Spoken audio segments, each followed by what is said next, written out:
Welcome to Investor's Guide, the show that helps you create the perfect investment portfolio. I'm sure you've noticed the stock market has gone from lifetime high to lifetime high, and it doesn't seem to show any signs of slowing down.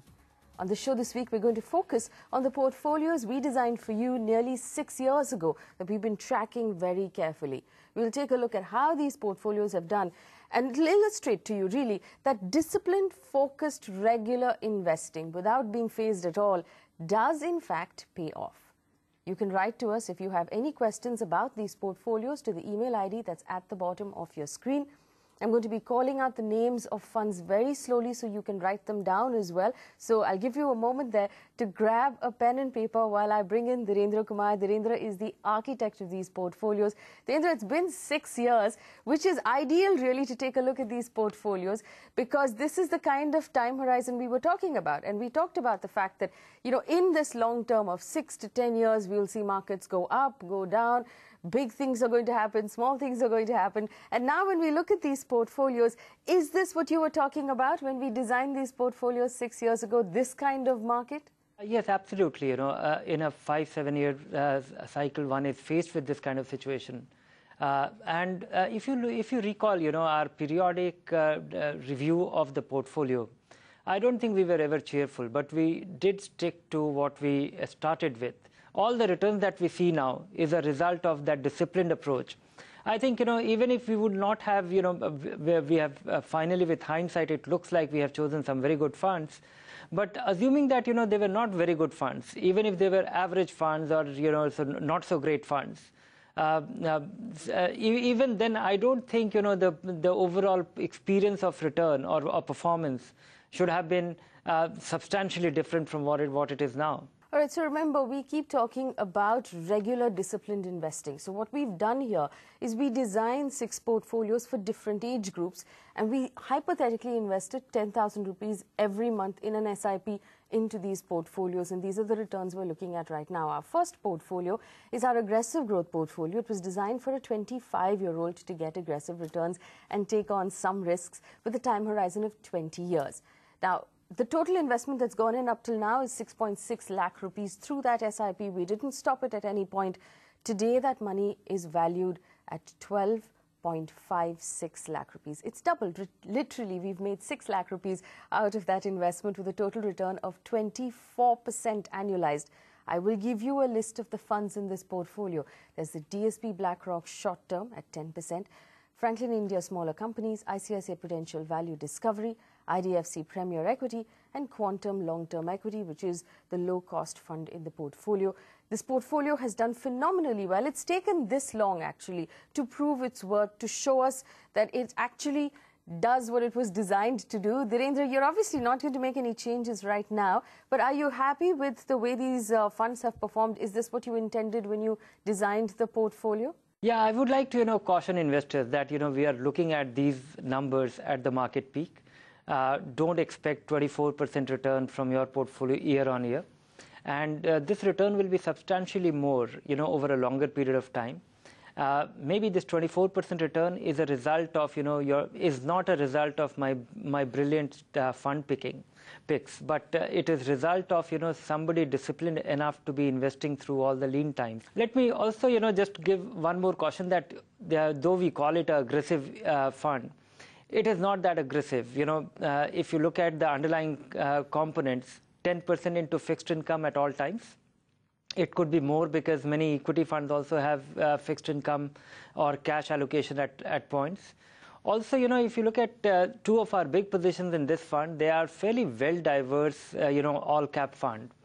And only 2 funds which are specifically mid-cap or has remained one. So in that sense, if you are looking at the way an investor will be approaching an aggressive portfolio, that he is willing to assume all kind of risk, in a portfolio, I still feel that our aggressive portfolio, by that yardstick, will be a moderate risk portfolio. Right, it's a moderate risk portfolio. And I'm going to give you a recap of those funds. But remember, like Dhirendra said, if you are a disciplined investor with a long-term horizon of 20 years, then this portfolio is perfect for you. I'll give you a recap of the funds in our aggressive portfolio. There's the DSP BlackRock short-term fund. That's 10% going into fixed income in every SIP. The Franklin India Smaller Companies Equities, ICICI Prudential Value Discovery, IDFC Premier Equity and Quantum Long-Term Equity. If you have any questions about that portfolio, write to us. Our email ID is at the bottom of your screen. Let's move on to our next portfolio. This is our growth portfolio. It was designed for a 35-year-old, so we brought down the exposure to mid and small caps and gave it a slightly more steady, stable exposure to large caps. This investment, a total investment of 6.6 lakh rupees, is currently at 10.81 lakh rupees with a total gain of a little over 4 lakh rupees. That's returns of 18.37% annualized every year for the last 6 years. I'll give you a recap of the funds in this portfolio. The FT India Dynamic P Ratio Fund of Funds, ICICI Prudential Dynamic, Quantum Long-Term Equity, Templeton India Equity Income and UTI Equity. Each of these funds have been stellar performers, Dhirendra. If we look at the breakup of the kind of returns each of them have given us, has been very, very impressive. My question to you is this.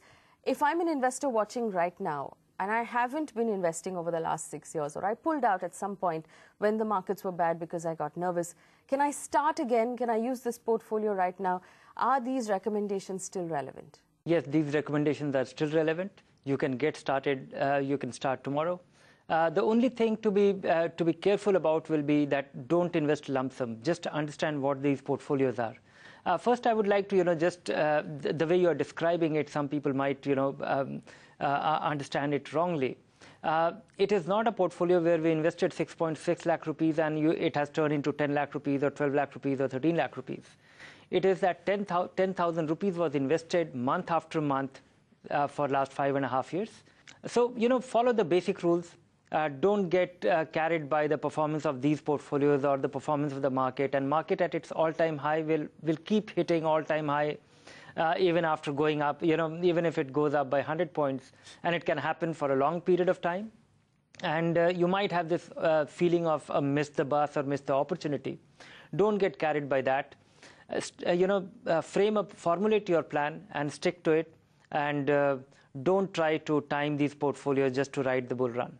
All right, investing through the bad times, that's what we're illustrating right now, because that's what we've been telling you from the very beginning of the show.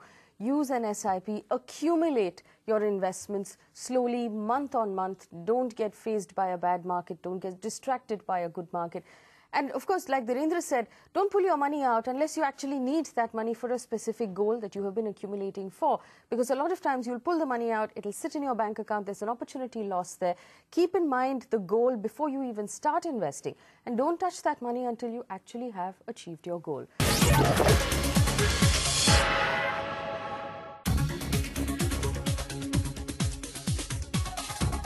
Back, you're watching Investor's Guide in ET now. We're reviewing the portfolios that we started back in June 2009. Now remember, all of these portfolios are long-term portfolios, which means that we're looking at you investing regularly every month. What we did is we invested a hypothetical 10,000 rupees every month in these portfolios through SIPs to see how they do. Our next portfolio was designed for a 45-year-old. The aim with this portfolio was to create something that's easy to manage and tax efficient. We invested 10,000 rupees every month. Right now, that accumulation of the money we contributed has come up to 6.6 lakh rupees. As of today, the value of this investment is 11.02 lakh rupees with a return of 19% year on year. This is our stable growth portfolio, just 4 balanced funds. It's one of my favorite portfolios, in fact. I'll give you a list of the funds in this portfolio. Canara Robeco Balanced, HDFC Prudence, ICICI Prudential Balanced Advantage, and Reliance Regular Savings Balanced. Well, Dhirendra, the beautiful part about this portfolio is, other than the fact that it's tax efficient and it's easy to manage, which were 2 of the aims when you designed it, one of the things that you really wanted was a portfolio that rebalances itself. This portfolio has actually managed to illustrate the beauty of rebalancing, hasn't it? Yes, absolutely. And in fact, that is, but mind you, the most important aspect of, is, once again, I would like to reinforce that it is not that 6.6 lakh rupees was invested. The money invested was 10,000 rupees a month. So you didn't have 6.6 lakh rupees, the capital invested in this portfolio in the first place. That's one. The other is that it has a larger fixed income allocation. We have targeted a 30% allocation to fixed income. That has provided the stability at all times. This portfolio has delivered more than our growth portfolio, which has, 80% into equity. That is primarily because of the rebalancing. I'm not hopeful that these returns will be sustained over a period, because if the market gets into a unidirectional move, it keeps going up, then I think these funds will not benefit as much, because in the last 6 years has been very favorable for these funds, because these fund managers diligently do the rebalancing month after month. And so in that sense, moving money from equity and debt to equity at opportune time in a disciplined manner has worked in a very advantageous way. And for investors, I think it is a great tax advantage, because your 30% fixed income allocation is getting treated as a long-term capital gains, which is tax-free. So all your returns from this portfolio as well is tax-free. All right, so remember, this is our stable growth portfolio. Just 4 simple funds. It's easy to manage and it's tax efficient, like Dhirendra pointed out. But like all of our other equity portfolios, money you invested over the last 1 year through those SIPs, so the SIPs that went in the last 1 year, are not tax-free, because any equity fund and a balanced fund, you have to hold it for 1 year before it becomes tax-free, which is why it also makes sense to invest long-term when it comes to equity. A recap of the funds in this portfolio: there's the Canara Robeco Balanced, HDFC Prudence, ICICI Prudential Balanced Advantage, and Reliance Regular Savings Balanced, equally divided among 4 funds. That is our stable growth portfolio. Let's move on now to our conservative portfolio. This was designed for a 55-year-old. The idea was to design this portfolio for someone who was close to retirement. So you want to bring down your risks so that you can protect your capital. Now, again, we've been investing 10,000 rupees in this portfolio every month, and it's so far given us a return of 12%, which is phenomenal. Dhirendra, before I go into the recap of what funds are in this portfolio has now been in existence for a little over 5 years, which means a 55-year-old would have now become 60. Now, for those of our viewers who came in at that point, who are in that age group, who are now very, very close to retirement, how would they ideally take their money out of this portfolio, or would you recommend they just keep it continued until they actually need the funds? Yes, this money should remain invested, because it's genuinely a very dynamically conservative portfolio. Right now, this portfolio looks like 50% into equity and 50% into fixed income. But this is achieved through in a very unusual way. There are 2 monthly income plans. I would say they are conservative allocation fund. They have about 15, 20 or 25% into equity and rest in fixed income. And the larger allocation gets into a fund called Franklin India Dynamic P ratio fund. Here, the allocation of the fund changes from equity to debt depending on the valuation of the market, and that has come in very handy. In fact, I'm not very hopeful that this fund will continue to perform the way it has done so far, but it will certainly be very high in terms of its conservatism. This fund will never surprise you negatively. So this fund can err on the side of underperformance, but will never surprise you, will never give you a blow. So from that standpoint, I think till you need the money, let it be here. And as you get closer to your goal, or as you get closer to a point where you need to derive periodic income from this, then maybe just making some, because if you look at the difference between this fund, you have already accumulated the savings here. By making some minor changes, this portfolio can easily be converted into an income and growth portfolio, from where you can derive about 7-8% withdrawal, and it will be able to effectively beat inflation. All right, I'm going to give you a list of the funds in this portfolio. There's the, like Dhirendra said, FT India Dynamic P Ratio Fund of Fund, HDFC MIP Long Term, and Reliance MIP. Dhirendra, the MIPs have given us 12 and 11.45% as returns annualized. I remember the last time we talked about these portfolios, you were a little concerned about MIPs. You said that the charges seemed a little high for the service that MIPs were providing us as investors. Does the return make you a little more comfortable with the idea of MIPs right now, or are you still a little worried about the way these products are designed? From a principal perspective, I still feel that these MIPs are should be better priced, or should be more favorably priced. But I still feel that they are easy way to achieve this allocation in a simple way.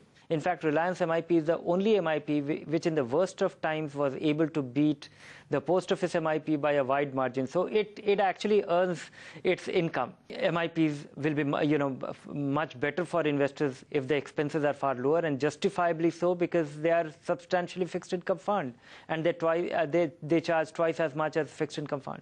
Well, Dhirendra, let's talk about the Franklin India P ratio fund of funds because it's in a couple of our portfolios right now. And from the time we began investing that SIP of 10,000 rupees in this portfolio every month, in this portfolio particularly, it's given us 12.5%. Tell us if you're happy with the way the fund has performed. And for someone who's watching, again, same question, someone who's watching right now who wants this sort of an exposure to equity where they don't want to take a lot of risk, they just want a small exposure to equity. Is this a good way to go? Can they get into this fund at this point? Because you did mention that you don't expect it to continue to perform in this manner. So will the advice hold for someone who's investing today? Depending on the P band of the index, the fund changes its allocation, and it changes with great discipline, without any bias, and with great objectivity. So what happens is every month end the fund changes its allocation, and the investment of this fund is it's a fund of funds. So it invests in a large cap fund, which is the blue chip fund, and the other in the income fund. And this has come in very handy. This has proved to be it is too simple an idea. In fact, it's quite surprising that it works. But it works on a very different dimension. If you recall the phase of the market from 2004 to 2007, when the market was expensive and it was getting reset by revised earnings or growing earnings of companies. So this fund actually kept away from equity reasonably. So from that standpoint, this fund can be disappointing. But for conservative investor, it is very important to participate in equity in a manner that they are not hurt. They are not bruised in a manner that they run out of equity. They run away from equity for all times. And this portfolio is designed for participation of those investors who don't want to touch equity, but they badly need equity because they need to beat inflation. And in the worst of situations, they should not be witnessing a portfolio which has depleted so substantially that beyond recovery. All right, so that's our portfolio for you. This is the conservative portfolio. I'm going to give you a recap of the funds in that portfolio. There's the Franklin India Dynamic P Ratio Fund of Funds. That's the fund Dhirendra was just talking about. It's advice that still holds HDFC MIP and Reliance MIP.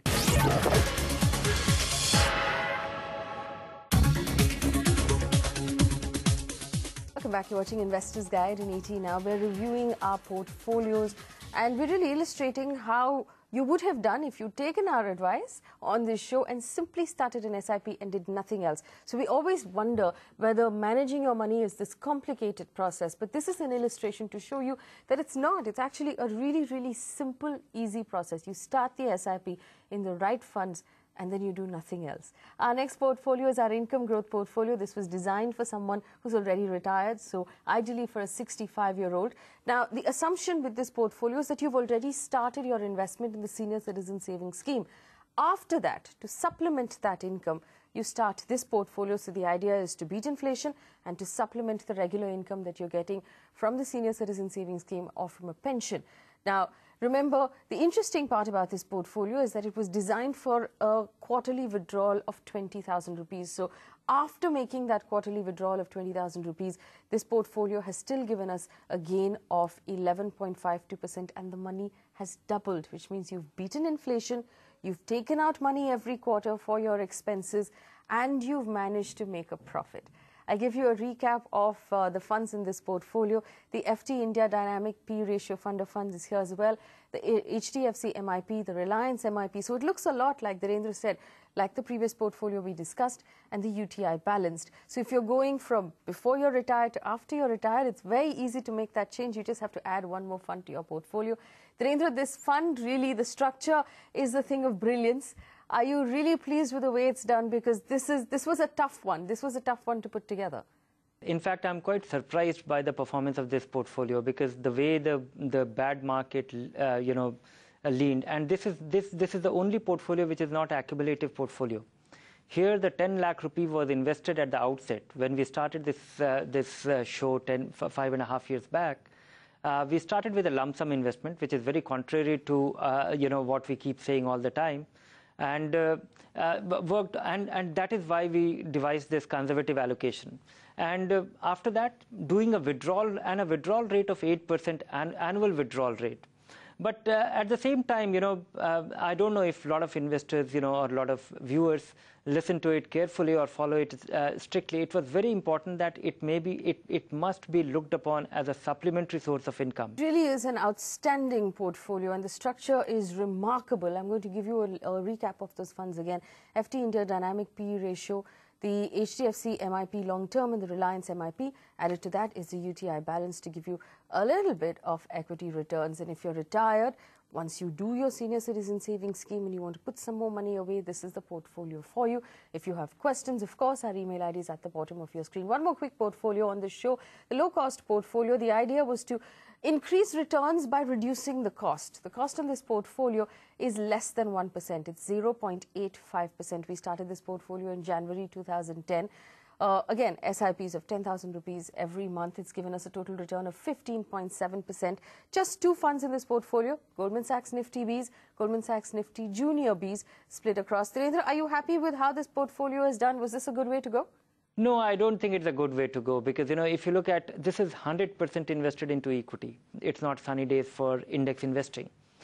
Simply because, if you look at our growth portfolio, which is 20% into fixed income, 80% into fairly, mixed kind of diversified portfolio equity fund. Compare that with, this is a portfolio which is fully invested into equity, 70% into large cap, 30% into I would say mid caps with the junior Nifty. And despite the low expense, I think the outperformance of the actively managed fund in the growth portfolio is, and that has beaten this portfolio by a wide margin. So I would say that this was devised as a low-cost portfolio. There are a lot of investors who still feel that, that day will come sometime and we will not be able to figure out. For them, it can be of an academic interest. It can be a useful reference. And but I think the time for actively managed fund and the other portfolios that we have devised, they prove to be better bet. All right, so our actively managed funds are doing better, and that's an experiment we conducted for you, that actually using indexing is not the best way to go, so index funds are not the best way to go. The other thing I want to quickly bring up, Dhirendra, is your call on gold. Now, over the last 2 years, especially when our market was going through a really bad phase, gold seemed like the only thing that was doing well. You kept repeating over and over again that investing in gold is not a good way to go. You should be avoiding gold. Quickly, for our viewers, any mutual fund that you picked over the last 2 years, any fund at all, is currently giving you a profit except for gold and gold ETFs. Over 3 years, over 2 years, over 1 year, gold is at the bottom. It is actually in negative territory at this point. Dhirendra, does this illustrate the fact that you said, stay away from gold? The average return on the category over the last 1 year is minus 14%. Should we continue to stay away from gold? Is this an illustration that it just doesn't add up as an investment over the long term? Yes, absolutely. I think gold should not be looked upon as an investment. It was just a perfect coincidence which led to the boom in gold prices. The financialization of gold, the global financial crisis, all assets tanking, whether equity and fixed, in income for a brief period. And gold proved to be a very desirable anchor. And, all these things combined at a certain stage, all happened at the same time, and that led to the great gold boom. Beyond that, I don't think, so I think it was a short-term bubble. It can happen again. Gold will not become worthless, but I don't think it is going to become valuable the way equity does, because when equity goes up in value over time, I think there's a logic to it. Businesses, they provide goods and services which gets adjusted with inflation, and they improve their product and services, they optimize their profits. And if they are not good enough, they fall by the wayside. So we see the mortality, we see the failure, we see the successes of companies, and they get larger. From that standpoint, I think, gold doesn't stand a chance. I think the best time for gold is over, and if you're still invested, I think it's about time that you squared up and maybe, just feel happy about. Take your money out, buy your jewelry. You will feel at least, you'll derive some pleasure out of it. All right, so remember, jewelry is a pretty thing to wear, nothing else. It is not an investment. That's the message you're getting on this show, especially gold. Right now, in the market that we're in, it does not hold up. It is not an investment, and if you're still invested in a gold ETF, it makes sense to square up, like Dhirendra said. any questions at all about what you heard, write to us. Email ID is at the bottom of your screen. Dhirendra, it's a pleasure to spend time with you as always. Thank you so much for guiding us over the last 5.5 years. We look forward to the 5.5 years to come. Remember, questions, reach us on email, reach us on Twitter, reach us on Facebook. Thank you so much for watching.